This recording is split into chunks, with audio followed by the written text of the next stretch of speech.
महापरमहंसाय स्वादित चरण कमल चिन्ह मकरंदाय भक्तजन मानस निवासाय श्री रामचंद्राय नमः।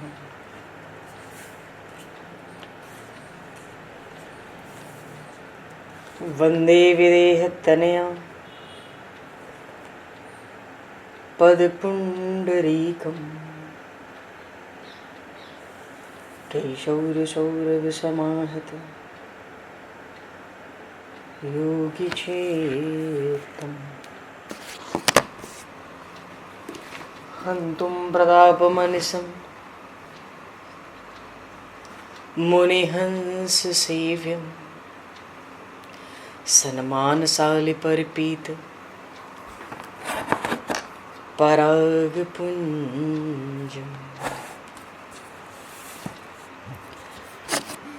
यत्र यत्र रघुनाथकीर्तनं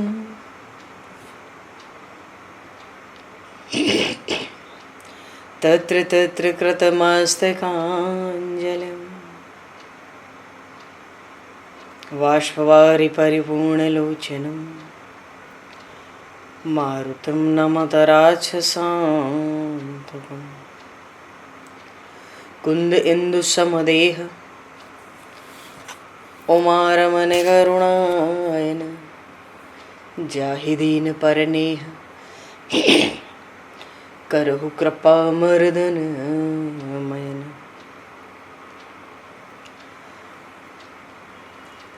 प्रहलाद नारद पराशर पुंडरीक व्यासे अम्बरीश शुक शौनक भीष्म दालभ्याम रुक्मांगद अर्जुन वशिष्ठ विभीषणादीन एतानहं परम भागवतान् नमामि।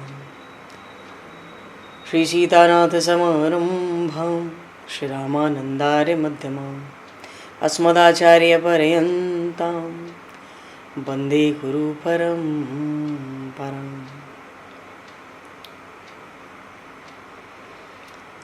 वर्णानामर्थसंज्ञानां रसानां छन्दसामपि मङ्गलानां च कर्तारो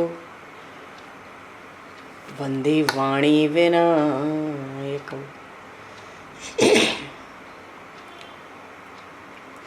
नान्यास्पृहा रघुपते हृदये स्मदीये सत्यं वदामि च भवान् किलान्तरात्मा भक्तिं प्रयक्ष रघुपुङ्गवनर्भारां मे कामादिदोषरहितं कुरु मानसं च।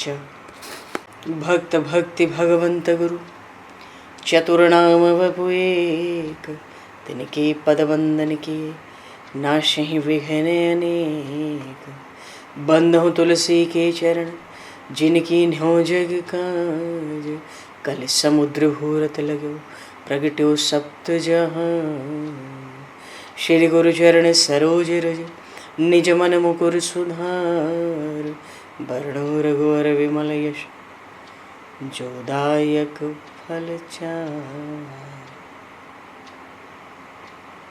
हरिशरण श्री राम जय राम जय जय राम श्री राम जय राम जय जय राम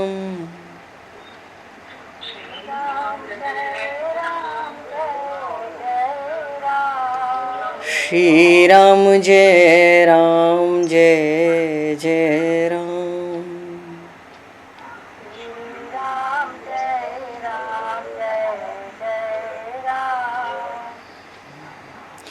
जय सिया राम जय जय हनुमान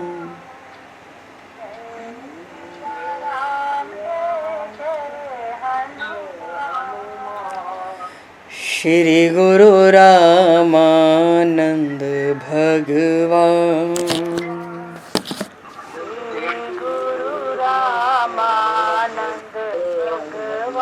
श्री गुरु रामानंद भगवान गुरु रामानंद श्री राम जय राम जय जय राम। श्री राम जय राम जय जय राम। जय सिया राम जय जय सिया राम। जय सिया राम जय जय सिया राम। जय सिया राम जय जय सिया राम। जय सिया राम जय जय सिया राम। बोली सियावर रामचंद्र भगवान की जय। संपूर्ण राम दरबार की जय। श्री अवध मिथिला धाम की जय। श्री बांके बिहारी लाल की जय। 84 कोस ब्रजमंडल धाम की जय। श्री रामचरितमानस जी महाराज की जय। श्रीमन्नाम महाराज की जय। श्री पंडरीनाथ भगवान की जय। कली पावन अवतार गोस्वामी तुलसीदास जी महाराज की जय। सब संतन की जय, सब भक्तन की जय, समस्त वैष्णवन की जय, समस्त पूर्वाचार्य चरणन की जय, समस्त संप्रदाचार्यन की जय। श्री सद्गुरुदेव भगवान की जय। गंगा मैया की जय, जमुना मैया की जय, सरजू मैया की जय, गौ माता की जय, तुलसी माता की जय, पृथ्वी माता की जय, एकादशी महारानी की जय। जय जय श्री सीताराम, जय जय श्री राधे श्याम। नमः पार्वती पते हर हर महादेव। हरिशरणम। अनंत कोटि ब्रह्मांड नायक सर्वेश्वर पूर्ण परात्पर ब्रह्म असंख्य कल्याण गुणगणलय भक्तवांक्षा कल्पतरु शरणागत वत्सल भक्तवत्सल दीनबंधु दया सिंधु श्री कौशल्या आनंद वर्धन श्री दशरथ नंदन श्री जानकी कंठभूषण भगवान श्री सीताराम जी महाराज की असीम कृपा करुणा से श्री हनुमान जी महाराज की परम पावन भावमयी सन्निधि में महापुरुषों की भावमयी उपस्थिति में एवं आप सभी श्रद्धालु भक्त वैष्णवों की मंगल सन्निधि में मानव जीवन का सर्वोत्कृष्ट फल भगवत गुणगान भगवत कथा का आनंद हम सभी श्री राम कथा के माध्यम से प्राप्त करने जा रहे हैं। सर्वप्रथम आप सभी भक्त जनों के श्री चरणों में भगवत भाव से सादर वंदन सादर नमन। आप सभी को यथा योग्य जय सिया राम, जय जय श्री राधे हरि श्याम, जय श्री राम।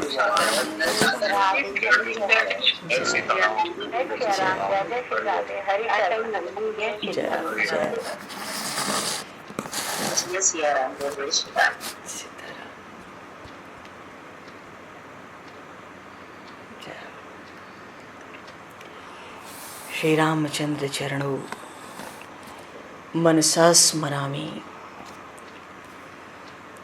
श्री रामचंद्र चरणों वचसा गृणामि। श्री रामचंद्र चरणों सरसा नमामि। श्री रामचंद्र चरणों शरणं प्रपद्ये।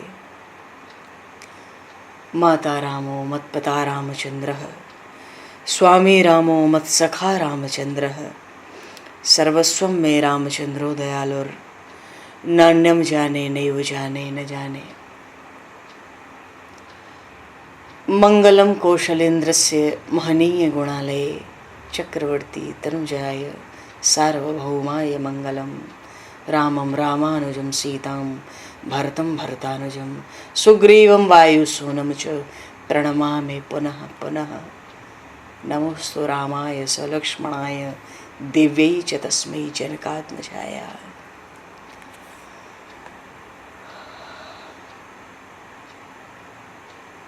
हरिशरणम।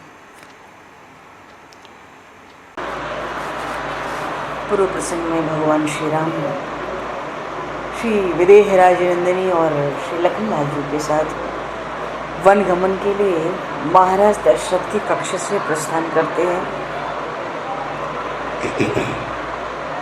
महाराज दशरथ सिय सहित सुत शुभग दो देख देख अकुलाए, 12 बार स्नेह बस राव ले उर लाए। महाराज दशरथ बार बार मूर्छित होते हैं। सकई न बोली बिकल नर नाहु, शोक जनित उर दारुण दाहु।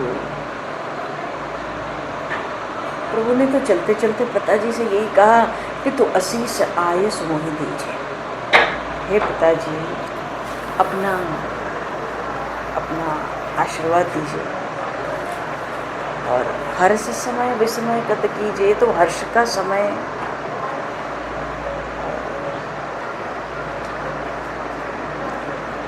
महाराज दशरथ ने प्रभु से कहा, व्याकुल है, कहें तो क्या कहें। सुन तातु तुम कह मुनि कही, राम चराचर नायक, शुभ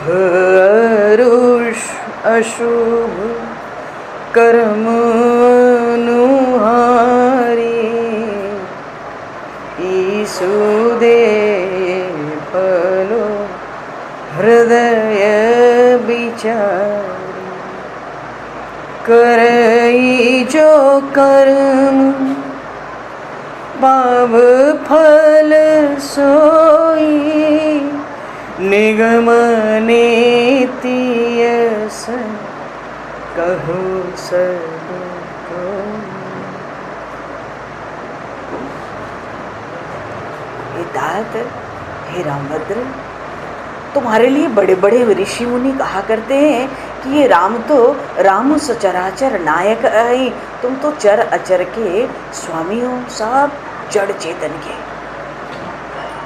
तो ये बताओ, हमने तो सुना है कि ईश्वर कर्म और अकर्म, मानो पाप और पुण्य कर्मों के अनुसार फल देता है, हृदय में विचार कर देता है।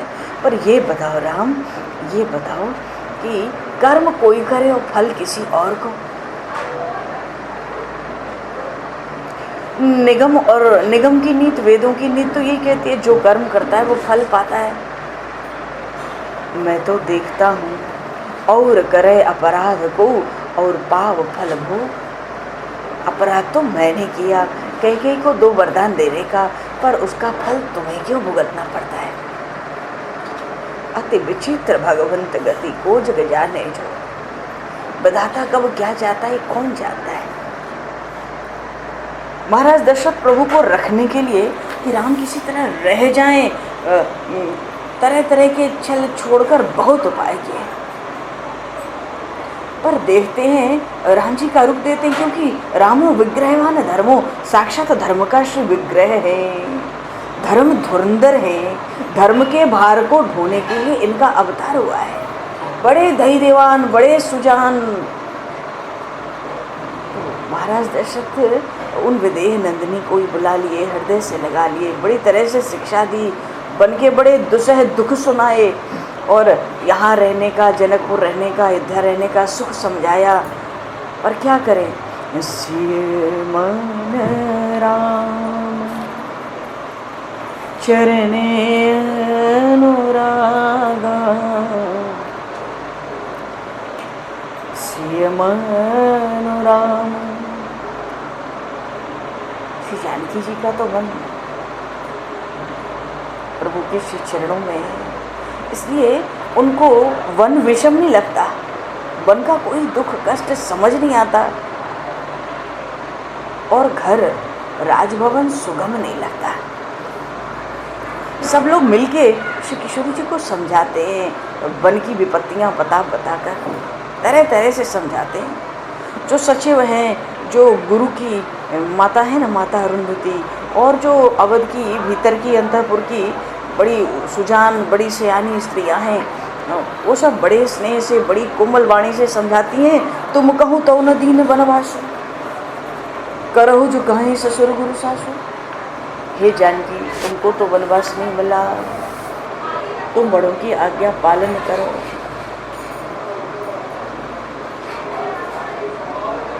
अच्छा, चांदनी चकवा चकवी का स्पर्श कर जाए तो वो व्याकुल हो जाते हैं। सबकी शिक्षा सुनकर श्री विदेहराज नंदिनी बड़ी व्याकुल हुई हैं। और संकोच से किसी को उत्तर तो कोई दे नहीं सकती। इतने में महारानी कैकेयी तो भाई तमक गई, सब कुछ लाकर रख दिया और कहा कि देखो रघुनाथ, तुम महाराज दशरथ को प्राणों से अधिक प्यारे हो। महाराज दशरथ वो अपना शील और स्नेह नहीं छोड़ेंगे और तुमको वन नहीं जाने देंगे तो इनका सब पुण्य नष्ट हो जाएगा, उनका सब यश नष्ट हो जाएगा, इनका परलोक तक नष्ट हो जाएगा, इनका सब नष्ट हो जाए, तुमको वन जाने को ये कभी कहेंगे नहीं। इसलिए ऐसा विचार करके तुमको जो भावे वो तुम शीघ्रता में करो। राम जननी सुख सुनि सुख पावा। और महाराज दशरथ को तो महारानी कैकेयी के ये वचन बाण के समान लगे। उनको तो लगता है करही न प्राण पया न अभागे, मेरे अभागे प्राण अभी भी हृदय से बाहर नहीं आते। प्रभु ने तुरंत मुनियों का वेश धारण किया, चले जनक जन के सरणाई। और जब चले लखनलाल साथ में, श्री जनक नंदिनी साथ में, ब्राह्मणों के चरणों का, गुरुओं के चरणों का वंदन करके मानो प्रभु सबको अचेत करके चल रहे हैं। पर झांकी बड़ी विलक्षण हुई है अवध के राजद्वार पर। महारानी कैकेयी, माता कैकेयी के अंतःपुर के बाहर प्रभु विराजमान है। दहिने लखन जी बाई, दहिने लखन जी बाई, जनके दुलारी हो। दहिने लखन जी बाई, जिनके दुलारी है। मंगल भवन अमंगल हारी है। मंगल भवन अमंगल हारी है। मंगल भवन।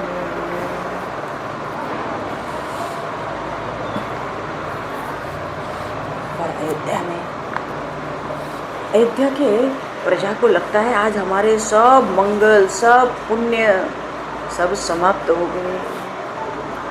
अनुमान से अधिक स्थिति विषम हो चुकी थी, क्योंकि प्रभु देखो अभी तक तो अवध की प्रजा के सामने प्रत्यक्ष रूप से प्रभु आए नहीं, अभी तो अंतःपुर में ही सब कुछ चल रहा था। अब वन गमन के लिए पहले अब अवध की प्रजा सामने खड़ी थी। अब प्रभु को अपनी प्रजा से भी मिलना है, और अवध का राज्य तो वहाँ का राजा हमेशा से ही प्रजा वत्सल रहा है। वहाँ की जो स्थिति है बड़ी विषम है।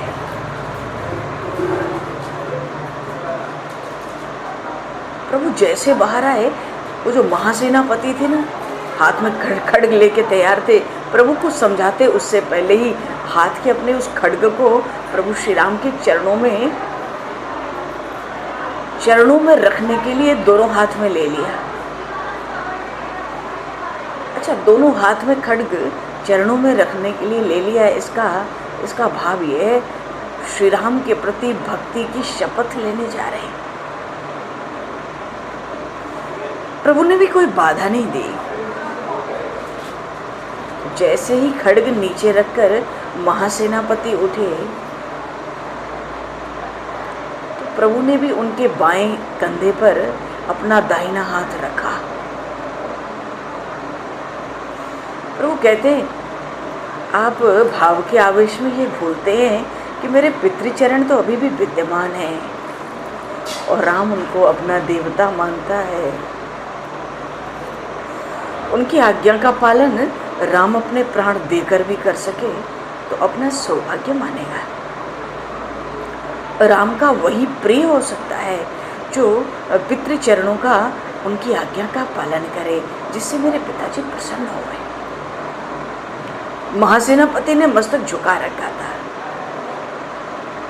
प्रभु ने फिर कहा, जो हुआ सो हुआ, श्री चक्रवर्ती महाराज ने आपको या आपके सैनिकों को राजद्रोही नहीं माना है। उन्होंने सबको क्षमा कर दिया है।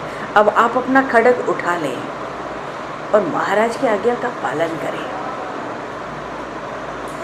इतना ऐसी शीतल वाणी सुनते ही उन जो महासेनापति थे उनका कंठ भर आया। वो प्रभु से कहते हैं, नाथ आप मुझे क्षमा करें।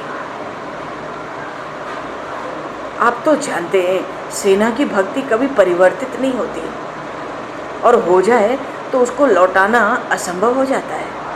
मैं स्वीकार कुछ भी कर लूँ तो मैं अकेला ही स्वीकार कर सकूँगा, क्योंकि सेना ने अवध की इस चतुरंगणी सेना ने अब आपके चरणों के प्रति निष्ठावान रहने की शपथ ले ली है।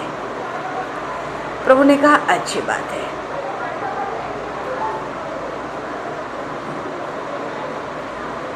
खड्ग को उठाया, महासेनापति की प्रभु ने कटी में कमर में बांध के कोष में डाल दिया। आप सब सैनिकों को, प्रभु कहते हैं, आप सब सैनिकों को, सब सेना नायकों को एकत्र होने का आदेश दो।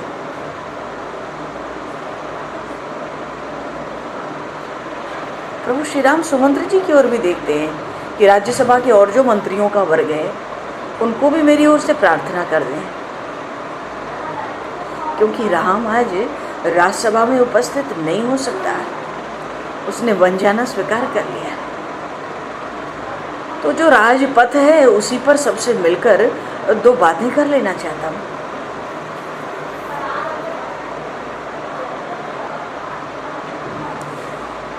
महाराज सुमंत्र तो महामंत्री सुमंत तो महाराज दशरथ को एक क्षण भी अकेला नहीं छोड़ना चाहते थे, तो सुमंत्र जी के पुत्र ने ये व्यवस्था की। ये भी खबर आई कि बार बार महाराज दशरथ मूर्छित हो रहे हैं। महामंत्री सुमंत्र का वहां रहना बड़ा आवश्यक तो है ही। चलो सब लोग एकत्र हुए राजपथ पर अयोध्या के। प्रभु श्री राम ने सबको संबोधित किया।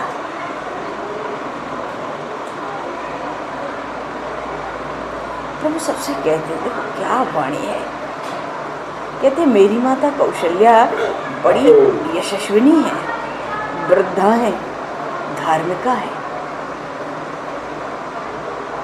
सुमंत्र जी के पुत्र से प्रभु ने कहा, आप पिताश्री से मेरा अनुरोध सुना देना कि वो मेरी इन माता का ध्यान रखें। माता मेरा चिंतन करते जीवित रहेंगी। मैं लौटकर उनके चरणों का दर्शन करूंगा। और कभी भी उन्होंने महाराज की अवज्ञा नहीं की।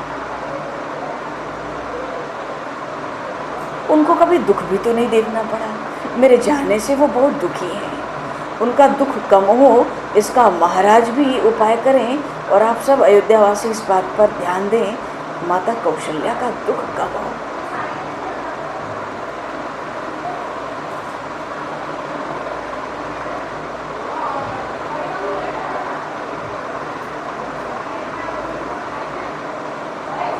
सुमंत्र जी ने कहा, श्री राम, महाराज दशरथ की मूर्छा दूर होगी ना, आप चिंता न करें। महाराज तो महारानी कौशल्या के अंतःपुर में तुरंत चले जाएंगे और जीवन भर इस कैकेयी के महल की ओर अब देखेंगे नहीं, क्योंकि आपके सामने ही कैकेयी का तो उन्होंने त्याग कर दिया है।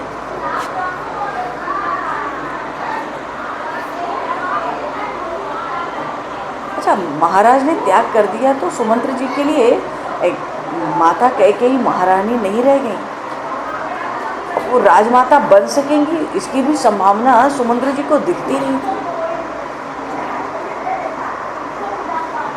अचानक सुमंत्र जी अंतःपुर में गए, लौटे तो उनके साथ महारानी कौशल्या और दूसरी सब रानियां थी। माता कैकेयी अपने अंतःपुर में वहीं बैठी रही अकेली।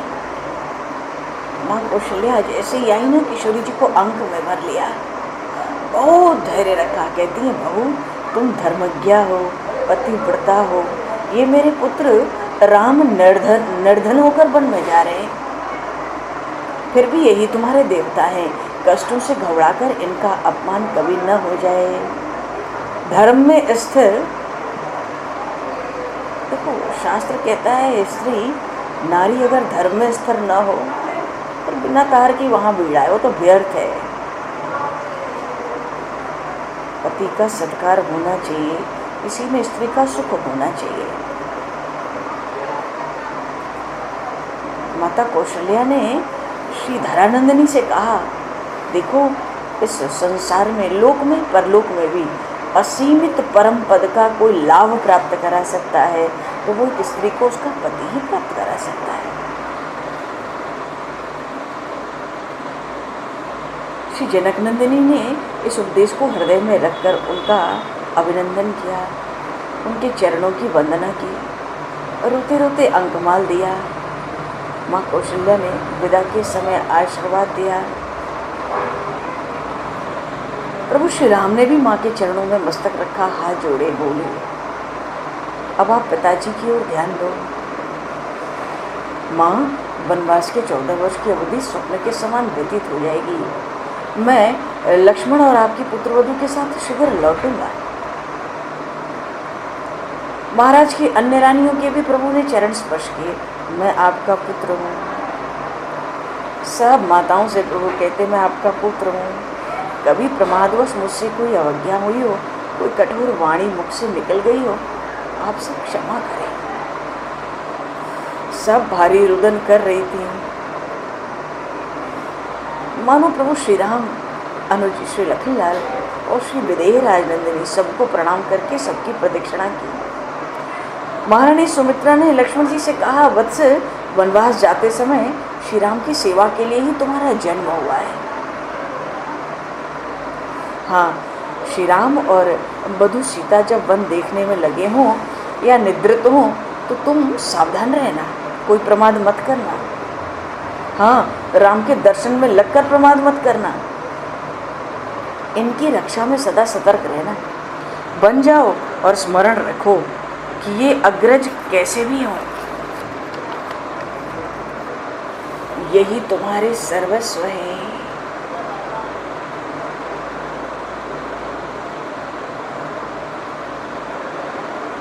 मन क्रम बचन शरण रत हो, मन क्रम बचन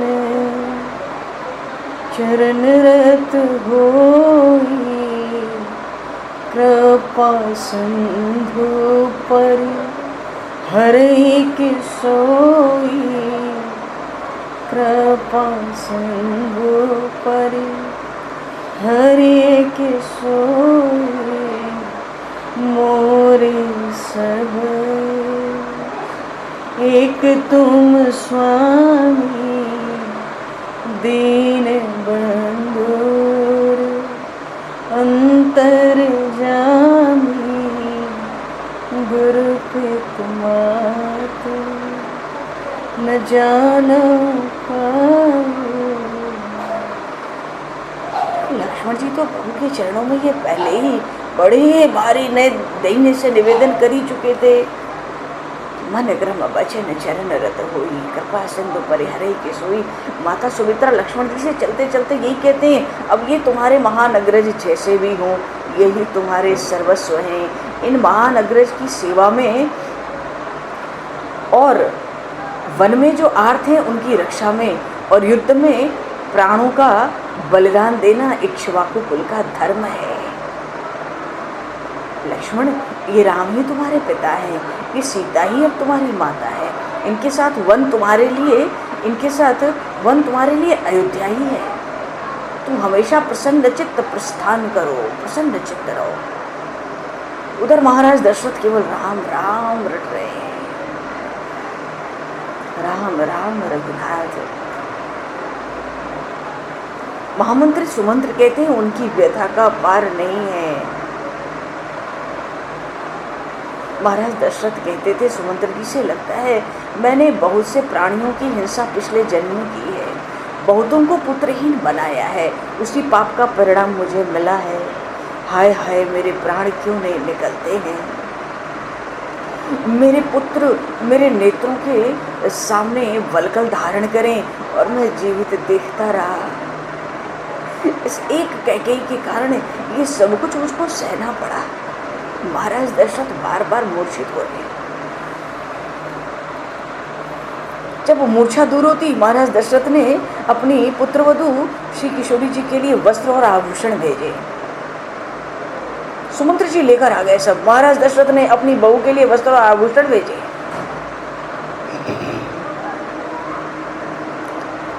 श्री विदेहराज नंदिनी वस्त्राभूषणों को देखकर हाथ जोड़कर सिर झुकाती है।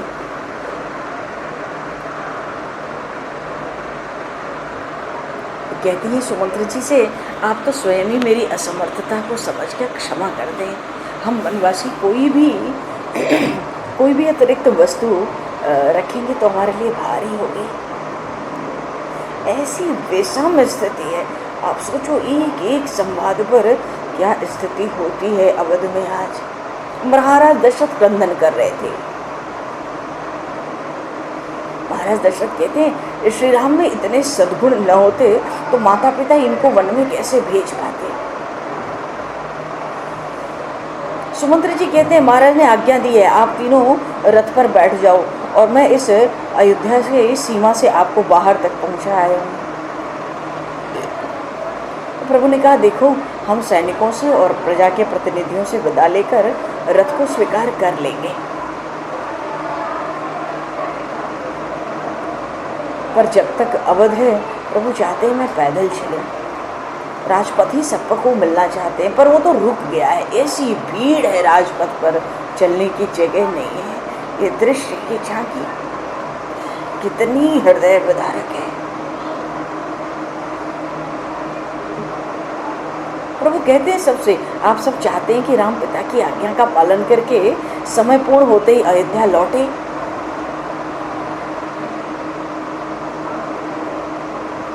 प्रभु कहते हैं, यदि अयोध्या की जो विजय वाहिनी चतुरंगिनी सेना है और उसके जो सेना नायक हैं, जो प्रजा के बड़े बड़े प्रतिनिधि गण हैं, तो यदि वो राम की इच्छा अस्वीकार करते हैं तो मुझे यही मानना पड़ेगा, आप सब नहीं चाहते कि राम अयोध्या लौटे। क्रंदन का स्वर ऐसा गूंजा मानो दसों दिशाएं क्रंदन करने लगी। एक साथ सब कहते हैं, श्री राम, हम में इतना अधम ऐसा कोई नहीं है, हम आपकी आज्ञा का पालन करेंगे। तो वो कहते, तब तो राम चाहता है आप सब श्री चक्रवर्ती महाराज का सम्मान करें, कुछ ऐसा न करें जिससे महाराज को दुख हो। प्रभु श्री राम कहते गए, भाई भरत का आप सब सम्मान करें, उनके आदेश का पालन राम अपना सम्मान मानता है, अपने आदेश का पालन मानेगा। भरत की अवज्ञा, भरत के आने पर अगर भरत की अवज्ञा अवध में हुई तो वो राम की अवज्ञा होगी। सैनिकों ने, महासेनापति ने सबने मस्तक झुका लिए, प्रजा के प्रतिनिधि गणों ने भी अपने मस्तक झुका लिए। भगवान की ऐसी श्लील, स्नेहमयी, मधुर, विनय युक्त वाणी, क्योंकि आज पहली बार अवध में प्रभु श्री राम ने आदेश के स्वर में कहा था। प्रभु कहते हैं, सैनिकों को अपने स्थान पर अभी का अभी लौट जाना चाहिए। प्रजा के जो प्रतिनिधि हैं, आशा है वो अपने बहिष्कार की घोषणा को वापस लेंगे। हम किसी को विवश नहीं कर सकते।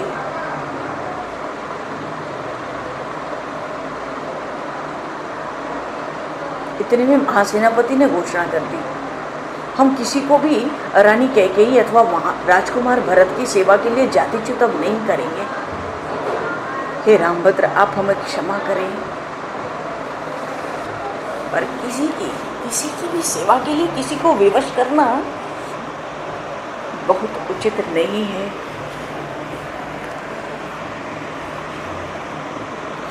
पर प्रभु की आज्ञा सबको स्वीकार करनी थी। सुमंत्र जी रथ लेकर वहां खड़े थे।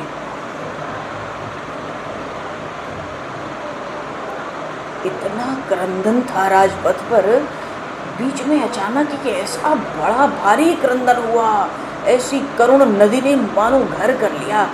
वो क्रंदन बताता था कि महाराज दशरथ स्वयं पैदल दौड़ते हुए आ रहे हैं राम की ओर, साथ में उनकी रानियां आ रही हैं।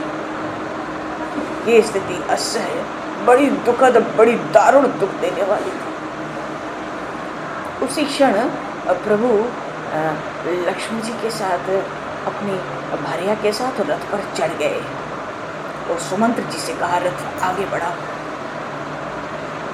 अब जैसे रथ पर चढ़े उस रथ में क्या क्या था, अरे ये क्या, प्रभु कहते हैं सुमंत्र जी से रथ में वस्त्र आभूषण अस्त्र शस्त्र की ढेरी पहले से ही लगी है। सुमंत्र जी कहते हैं महाराजा धीराज दशरथ जी महाराज ने अपने पुत्र वधू को 14 वर्ष के लिए वस्त्र और आभूषण दिए हैं और वन में आप दोनों के लिए ये अस्त्र शस्त्र हैं।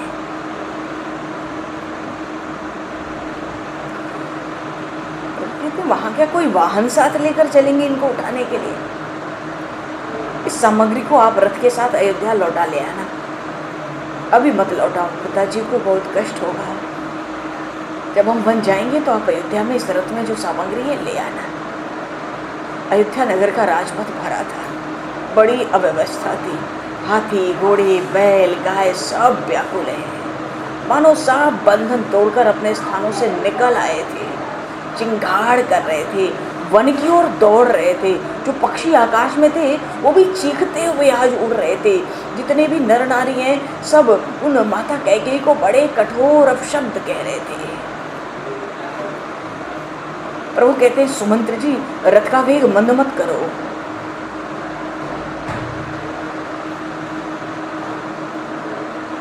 प्रजा कहती है सुमंत्र रथ धीरे चलाओ, हम श्री राम का मुख देखना चाहते हैं। लोग ऊंचे ऊंचे स्वर से पुकार रहे थे, तो सुमंत्र क्या करें? श्री राम कहते हैं तीव्र गति से रथ निकालो। पर धन्य है कुमार लक्ष्मण, धन्य है वो लखनलाल, अपने उन महान अग्रज के पीछे समस्त सुखों को राजभवन को त्याग कर वन के कष्टों का वर्ण करने वाला। ऐसा अनुज देवताओं में भी दुर्लभ है। लोगों में बड़ी भूरी भूरी प्रशंसा उमड़ रही थी। अरे मैथिली राज ये नंदिनी पतिव्रताओं की मुकुटमणि है। उनको भीतर भीतर लगता है चलो श्री राम की कोई सेवा तो करेगा, कोई रक्षा तो करेगा, बड़ा सुंदर है, ये दोनों साथ जाते हैं। महाराज दशरथ रानियों के साथ भवन से निकल के दौड़े थे, किंतु 2 ही पद दौड़कर वो मूर्छित होकर गिर पड़े थे। प्रभु कहते हैं सुमंत्र जी से तात पिताश्री और माताओं को इस प्रकार पैदल दौड़ते देखना मेरे लिए अत्यंत कष्टदायक है। आप रथ को वेग पूर्वक ले चलो। पर महाराज दशरथ अभी भी गुहार लगाते हैं, राम राम भद्र वत्स श्री राम, रथ को रोक लो, रथ को रोक लो। रघुनाथ प्यारे आज रहो, रघुनाथ प्यारे आज रहो। 4 जाम विश्राम हमारे, 4 जाम विश्राम हमारे, छिन छिन मीठे बचन कहो, रघुनाथ प्यारे आज।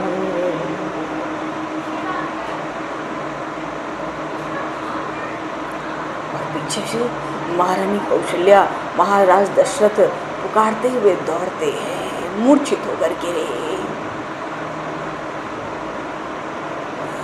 प्रभु श्री राम कहते हैं सुमंत्र जी तात दुख के इन क्षणों को बढ़ाना अच्छा नहीं है। इस समय रथ न देखकर महाराज लौटेंगे तो वहां उनकी अंतःपुर में माँ कौशल्या के पास कुछ सेवा हो सकेगी। विवश होकर महामंत्री सुमंत्र को रथ का वेग बढ़ाना पड़ा और रथ बढ़कर कहाँ आया? रथ महर्षि कुलगुरु महर्षि वशिष्ठ के आश्रम के द्वार पर आकर रुका।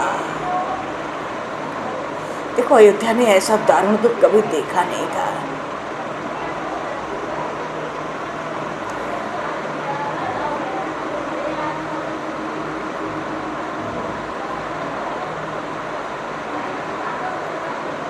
सृष्टि के लिए भी अत्यंत अमंगल का दिन था।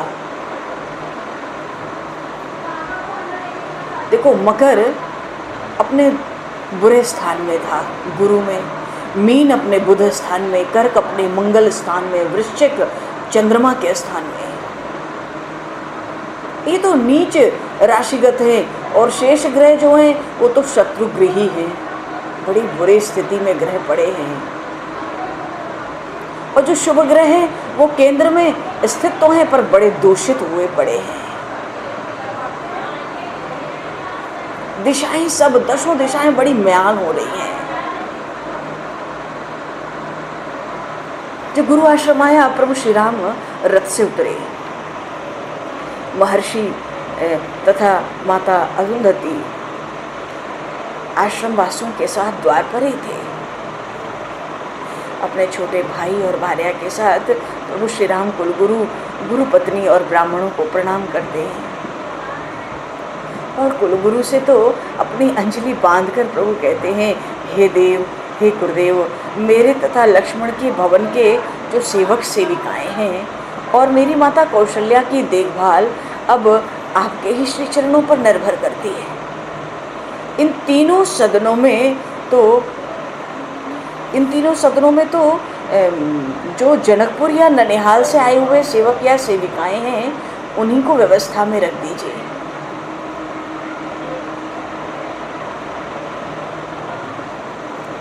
गुरुदेव कहते हैं, रामभद्र, तुम तो लोक के मंगल के लिए बन जा रहे हो, ये मैं जानता हूँ, और त्रिभुवन का उद्धार तुम्हारे अतिरिक्त कोई कर सकता नहीं है। तुम्हारी यात्रा सफल हो। महर्षि ने आशीर्वाद दिया, तुम इनकी चिंता मत करो,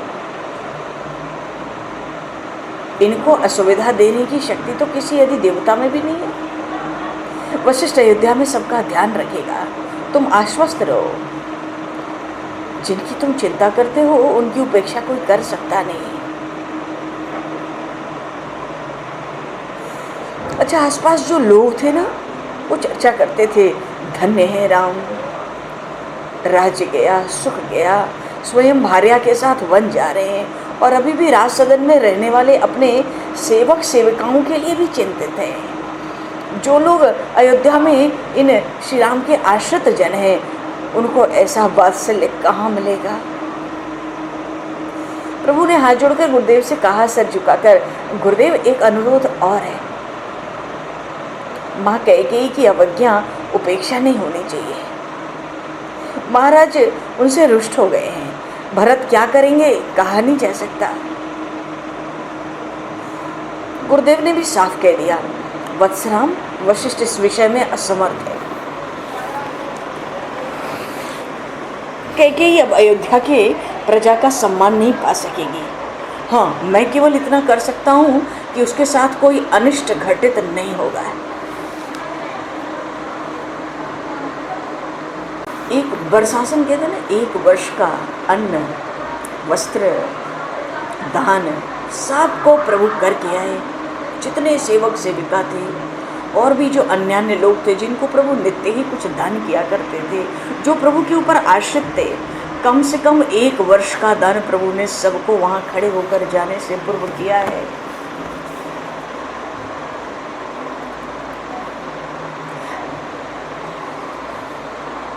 अच्छा, सचमुच श्री चक्रवर्ती महाराज माता कैकेयी से अत्यंत रुष्ट हो ही गए थे। अंतपुर के लोग ने उनको और रानियों को ये कह के रोक दिया था कि भाई जब तक राम ना लौटे तब तक ये दूर ही रहें। महाराज के साथ सब लोग वहाँ, कुछ लोग रुक गए थे राजभवन के द्वार पर थोड़ी दूर। जब तक रथ दिखता रहा महाराज दशरथ खड़े रहे। महाराज दशरथ ने माता कैकेयी से वहीं पे कह दिया, तुमसे या तुम्हारे बंधु बांधवों से मेरा कोई संबंध अब नहीं है। मेरी ये देह अब तो कौशल्या के राज सदन में छूटेगी और मेरी किसी भी अंत की क्रिया में तुम्हें कोई अधिकार प्राप्त नहीं होगा। मैं कैकेयी का मुख देखना नहीं चाहता। जब रथ का दर्शन नहीं हुआ, महाराज दशरथ को वो फिर से मूर्छित हुए। जैसे ही चेतना लौटी तुरंत कहा, मुझे कौशल्या के सदन में पहुंचा दो। भरत की इच्छा हो तो वह आकर राज्य करें। माँ कौशल्या से महाराज कहते हैं, देवी राम के साथ मेरी दृष्टि की शक्ति चली गई।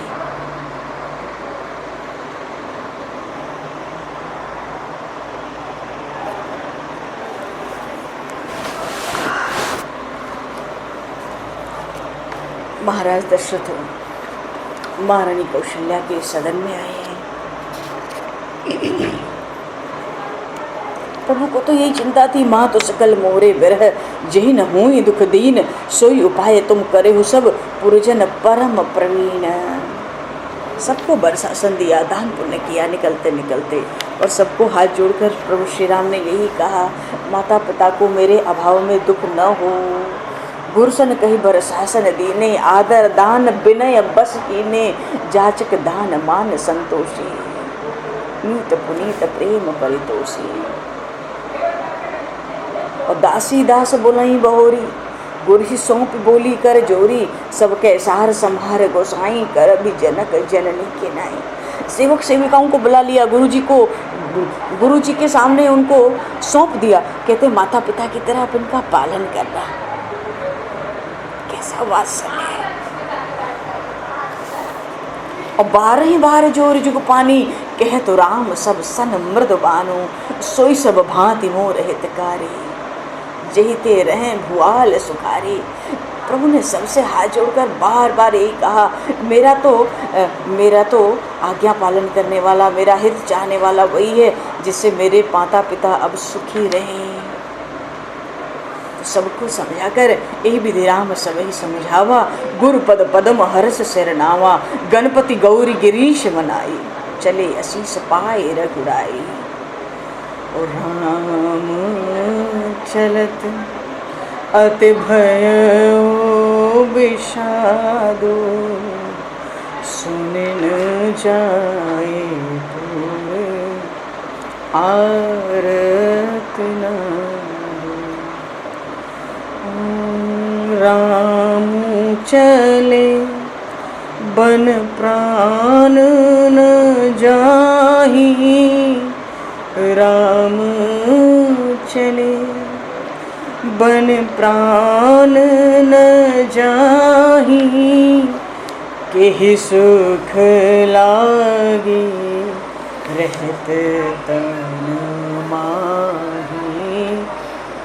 एहि ते कवन व्यथा बलवाना, जो दुख पाए तजहि तनु प्राणा।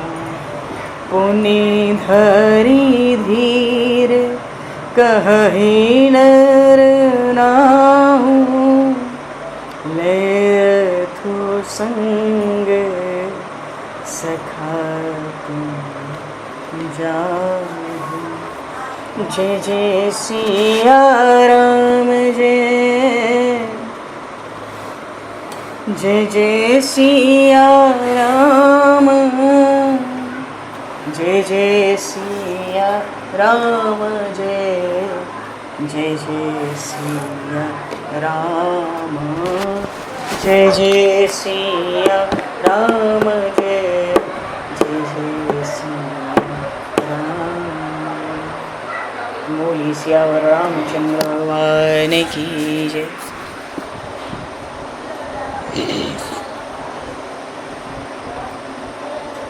आज अयोध्यवासियों को इसी विरह विषाद में रखकर समय को दृष्टिगत करते हुए वाणी को विराम दिया जाए। 2 पल नाम बोलकर प्रभु का वाणी को विराम दिया जाएगा।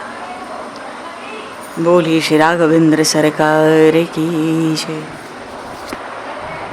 बहने लखन जी बाई,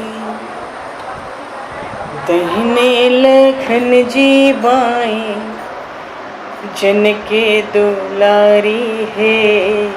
मंगल भवन अमंगल हारी है, मंगल भवन अमंगल हारी है। दहने लखन जी बाई, दहने लखन जी बाई, जनके दुलारी है। मंगल भवन अमंगल हारी हे